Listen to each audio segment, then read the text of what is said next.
Friends, تو یہ ہمارا چیپٹر کون سا چل رہا ہے؟ قرآن مجید کے حقوق. تو اس کا ہم نے یہ لانگ کویسچن کل اس سے پہلے ہم نے کام کیا تھا. تو یہ کیا آپ نے یاد کر لیا ہے؟ کیا آپ کو پتہ چل گیا ہے کہ مسلمانوں کی موجودہ جو آج کل پستی ہے یہ مطلب جو ہار ہے اس کی وجہ کیا ہے؟ تو میں امید کرتی ہوں کہ اس کو آپ نے اچھے سے پڑھ بھی لیا ہوگا اور یاد بھی کر لیا ہوگا اور کچھ سیکھا بھی ہوگا اپنی عملی زندگی کے بارے میں کہ ہم سب مسلمان کیسے ترقی حاصل کر سکتے ہیں. تو اب آپ نے کیا کرنا ہے اسٹوڈینٹس؟ اپنی نوٹ بک اوپن کریں. کون سی نوٹ بک اوپن کرنی ہے؟ اسلامیات کی نوٹ بک. کون سی نوٹ بک آپ نے؟ IS کی نوٹ بک کلاس 7th. یہ دیکھیں آپ نے کل یہ کام کیا تھا تو آج ہم 10 نمبر پہ ہمارا انڈیکس ہے. آج کی ڈیٹ لگائیں. ڈیٹ لگانے کے بعد آپ نے تفصیلی سوال جواب نمبر 2 یہ آپ نے اپنے نوٹ بک پہ دیکھ لینا ہے. اگر ایک پیج پہ کام آتا ہے تو ایک پیج ہی لکھیں, اگر 2 پیجز پہ آتا ہے تو 2 پیجز پہ لکھیں.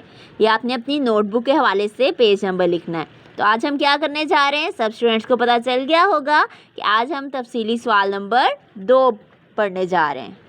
جیسا کہ اسٹوڈینٹس آپ کو یہ بات تو پتہ چل ہی گئی ہوگی کہ ہم مسلمان پوری دنیا میں تب بھی ترقی حاصل کر سکتے ہیں, یعنی پوری دنیا پر تب بھی چھا سکتے ہیں جب ہم قرآن مجید کی تعلیمات پر عمل کریں. تو اب قرآن مجید کے کچھ حقوق ہیں, یعنی اگر ہم ان حقوق کو پورا کریں گے تب بھی ہم اس ملک میں اس پوری دنیا میں تو ترقی حاصل کر سکتے ہیں. تو پوری دنیا پر ہمارا جو مسلمانوں کا جھنڈا ہے وہ لہرا سکتا ہے. یہ دیکھیں آج ہم نوٹ بک کا آپ یہ دیکھیں آج کی ڈیٹ لگائیں 24 مارچ 2021. جماعت کا کام لکھیں گے صفحے کے درمیان میں. بدھ جو دن ہے ہمارا, اور آج ہمارا اس چیپٹر کا کون سا دن ہے؟ تیسرا دن. اس کے بعد یہاں پہ لکھیں گے تفصیلی جواب لکھیں. یہ دیکھیں اسٹوڈینٹس ہمارا یہ سوال نمبر 2 ہے آج. تو قرآن مجید کے حقوق بیان کریں, یعنی جیسے ہر کسی مطلب جو بھی چیز اللہ تعالیٰ نے بنائی ہے ہر کسی کا کوئی نہ کوئی حق ہے. اور حق کیا ہوتا ہے؟ جو چیز ہم پر فرض ہوتی ہے. حقوق سے کیا مراد ہے؟ کہ جو ہم پر فرض کر دیا گیا ہے. تو قرآن مجید کے 5 حقوق ہیں. کتنے حقوق ہیں ابھی ہم پڑھیں گے؟ 5 حقوق ہیں جن کا ادا کرنا ہم پر فرض ہے, یعنی ہم سب پر لازمی ہے کہ ہم ان حقوق کو پورا کریں. تو سب سے پہلا حق کون سا ہے؟ قرآن مجید کو اللہ کا کلام ماننا. یعنی اس کا کیا مطلب ہے؟ کہ ہم سچے دل سے یقین رکھیں کہ قرآن مجید اللہ تعالیٰ کا کلام ہے. کلام سے کیا مراد ہے؟ یعنی اللہ تعالیٰ کی کہی ہوئی بات, مطلب جو ارشاد, یعنی اللہ تعالیٰ نے جو بات ہم اپنے پیارے بندوں سے کرنی تھی وہ کس کے ذریعے کی ہے؟ قرآن پاک کے ذریعے. یعنی اس میں قرآن مجید میں سب جو باتیں ہیں وہ کس کی کہی ہوئی ہیں؟ اللہ تعالیٰ ہی کی کہی ہوئی ہیں. اللہ تعالیٰ کا کلام ہے. اور آج بھی یہ کتاب بغیر کسی تبدیلی کے اپنی اصلی حالت میں ہے. یعنی جب سے یہ قرآن مجید کو نازل کیا گیا یہ ابھی تک اسی حالت میں موجود ہے. حالانکہ باقی کتابیں نازل ہوئی تو وہ جیسے جیسے وقت گزرتا گیا تو لوگ اس میں تبدیلی لاتے رہے, یعنی اپنی مرضی سے اس کو تبدیل کرتے رہے.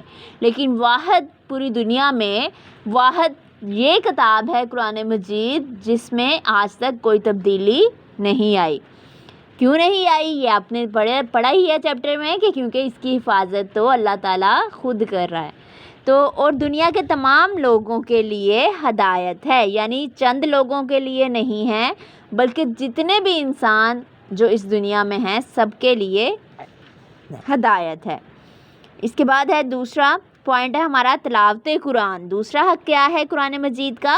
کہ روزانہ تلاوت قرآن کو معمول بنائیں, یعنی باقاعدگی سے پڑھیں اور اسے ٹھہر ٹھہر کر اچھی قرأت سے پڑھیں, یعنی اچھی طرز بنا کے عزت و احترام کے ساتھ یعنی اسی لیے دیکھیں تلاوت قرآن میں پاک سے پہلے بسم اللہ پڑھی جاتی ہے، آنکھیں نیچے کر لی جاتی ہے، یعنی اس کو عزت کے ساتھ پڑھنا ہے، احترام کے ساتھ پڑھنا ہے اور ٹھہر ٹھہر کر پڑھنا ہے۔ یہ نہیں ہے کہ جلدی جلدی سے سپیڈ پکڑی ہو اور تیزی تیزی سے ہم پڑھتے جائیں، ایک لفظ کی سمجھ نہ آئے اور دوسرے لفظ پہ ہم چلے جائیں، یعنی ایک ایک لفظ کو دھیان سے ٹھہر ٹھہر کر پڑھنا ہے۔ اس کے بعد ہے قرآن کو سمجھنا۔ تیسرا حق کون سا ہے اسٹوڈینٹس؟ قرآن کو سمجھنا۔ قرآن کو کیسے سمجھ سکتے ہیں ہم؟ ذرا آپ خود بتائیں۔ قرآن مجید کی زبان تو عربی ہے، تو کیا آپ کو عربی کی سمجھ آتی ہے؟ نہیں آتی۔ تو ہم نے پھر قرآن پاک کو سمجھنا ہے کہ اللہ تعالیٰ ہم سے کیا باتیں کہنا چاہ رہا ہے، کون سی بات ہے، مطلب جو اللہ تعالیٰ اپنے پیارے بندوں سے کہنا چاہ رہا ہے۔ تو یہ قرآن مجید میں اللہ تعالیٰ کی باتیں ہی ہیں نا، جو اللہ تعالیٰ ہم سے باتیں کرنا چاہ رہا ہے، یعنی اللہ تعالیٰ ہمیں بلا رہا ہے، ہم سے باتیں کرنا چاہ رہا ہے۔ تو اللہ تعالیٰ کی جو باتیں ہیں ان کو سمجھنے کے لیے ہم نے کیا کرنا ہے؟ قرآن کا ترجمہ سیکھیں، یعنی اس کو اردو میں جو ترجمہ ہے وہ کیا ہے، اس کے معنی و مفہوم کو سمجھیں، اس پر غور و فکر کریں اور نصیحت حاصل کریں۔ یعنی قرآن مجید خود ہمیں بار بار یہ اس بات پر تاکید کرتا ہے کہ تم غور کیوں نہیں کرتے؟ اللہ تعالیٰ ہم سے کہہ رہا ہے قرآن پاک کی آیات میں، تم سمجھتے کیوں نہیں، تم نصیحت حاصل کیوں نہیں کرتے؟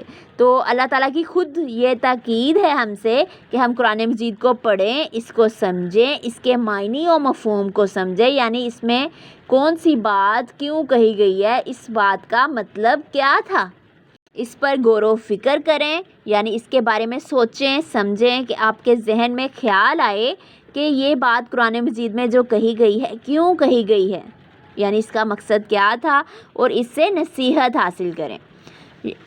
قرآن مجید پر عمل کرنا۔ اس کے بعد قرآن نے جس چیز کو حلال کہا ہے اسے حلال جانیں، یعنی جس چیز کو ہمارے لیے اچھا کہا ہے اس کو ہم اچھا سمجھیں، اور جسے حرام کہا اسے حرام جانیں۔ اس کا مطلب یہ ہے کہ قرآن مجید نے ہمیں جس کام کو کرنے کا حکم دیا ہے ہم اس پر عمل کریں، اور جس بات سے روکا ہے اس سے ہم رک جائیں، اور جس بات کو ہمارے لیے حلال یعنی اچھا کہا ہے کہ جو بات ہمارے لیے صحیح ہے اس کو ہم بھی صحیح سمجھیں، اور جس بات کو قرآن پاک میں غلط کہا گیا ہے، جس بات سے منع کیا گیا ہے اس کو ہم حرام جانیں۔ زندگی کے تمام مسائل کے حل کے لیے قرآن سے رہنمائی لے، یعنی ہماری زندگی میں بہت سے مسائل ہیں، مسئلے ہیں، مسائل ہیں، تو ہماری زندگی کے ہر مسئلے کا حل قرآن پاک میں موجود ہے، لیکن اس کے لیے ہمیں کیا کرنا ہوگا؟ اس کے مطلب کو سمجھنا ہوگا۔ قرآن مجید کا مفہوم، تشریح، تفسیر دیکھیں۔ قرآن مجید کی تفسیر جب ہم دیکھتے ہیں تو ہمیں اپنے ہر مسئلے کا حل مل جاتا ہے۔ اس کے بعد تیسری بات یہ ہے قرآن کی تبلیغ۔ قرآن کی تبلیغ میں کیا ہے؟ قرآن کی تعلیمات دوسروں تک پہنچائے، یعنی جتنا آپ کو قرآن مجید کی، اب جیسا کہ آپ اسلامیات کی کتاب پڑھتے ہیں اس میں کتنی ساری آیات ہیں، مطلب جیسے ہی آپ کا جو لیسن سٹارٹ ہوتا ہے اس کے بارے میں 2 یا 3 آیات آپ کے لیسن میں ہیں، موجود ہے نا، ہم پڑھتے ہیں، ہم اس کی عربی بھی پڑھتے ہیں، اس کا ترجمہ بھی پڑھتے ہیں۔ تو اس طرح قرآن کی جس ایک آیت کا بھی آپ کو پتہ چلتا ہے تو اس کو پھیلائیں، یعنی اپنے چھوٹے بہن بھائیوں کو بتائیں، اپنے دوستوں کو بتائیں، رشتہ داروں کو بتائیں، یعنی جو بھی قرآن مجید کا آپ کے پاس علم ہے اس کو دوسروں تک پہنچائیں۔ تو اب ایک بار یہ ریوائز کر دیتے ہیں، اس کے یہ نام کون کون سے نام تھے؟ کون سا پہلا حق کون سا تھا قرآن مجید کا؟ کیا آپ کو یاد ہوا کہ کون سا تھا؟ کہ قرآن مجید کو اللہ تعالیٰ کا کلام ماننا۔ کیا تھا یہ دیکھیں، قرآن مجید کو اللہ تعالیٰ کا کلام ماننا۔ دوسرا تھا تلاوت قرآن، یعنی قرآن پاک کی تلاوت کرنا، قرآن کو سمجھنا، تیسرا پوائنٹ یہ تھا۔ اور اس کے بعد چوتھا تھا یہ قرآن مجید پر عمل کرنا، اور قرآن کی لاسٹ پوائنٹ قرآن کی تبلیغ کرنا۔ تو یہ قرآن مجید کے حقوق ہیں۔ آپ نے نہ صرف اسٹوڈنٹس ان کو لکھنا ہے، یاد کرنا ہے، بلکہ کیا کرنا ہے اسٹوڈنٹس؟ عملی زندگی میں آپ نے ان حقوق کو پورا بھی کرنا ہے، یعنی یہ جو سارے حقوق ہم نے پڑھے ہیں یہ ہم مسلمانوں پر فرض ہے، اور ہم نے ان کو ہر حال میں پورا کرنا ہے۔ تو کیا اسٹوڈنٹس آپ سب ریڈی ہیں کہ آپ اپنا اپنا چیک کریں گے کہ آپ اس میں سے کون سا حق پورا کر رہے ہیں اور کون سا حق ادا نہیں کر رہے، اور جو حق آپ ادا نہیں کر رہے قرآن مجید کا اس کو بھی آپ نے ادا کرنا آج سے ہی شروع کر دینا ہے۔ تو کیا آپ سب یہ کریں گے؟ یعنی آپ نے اپنی عملی زندگی میں جو کچھ یہ پڑھا ہے اپنے آپ کو قرآن مجید کی تعلیمات کے مطابق ڈھال لینا ہے۔ تو میں امید کرتی ہوں اسٹوڈنٹس کہ آپ اس بات کو سمجھ گئے ہوں گے کہ قرآن مجید کے کون کون سے حقوق ہیں اور کیسے ہم نے انہیں ادا کرنا ہے۔ تو یہ ہمارا چیپٹر آج یہاں پر ختم ہو رہا ہے، اور اس چیپٹر کو مکمل ہونے کے بعد آپ سب نے اپنے آپ کو عملی زندگی کے لیے تیار کر لینا ہے کہ ہم قرآن مجید کے حقوق کو پورا کریں گے۔ تو اس کے بعد ہم اگلے چیپٹر میں ملیں گے۔ اللہ حافظ۔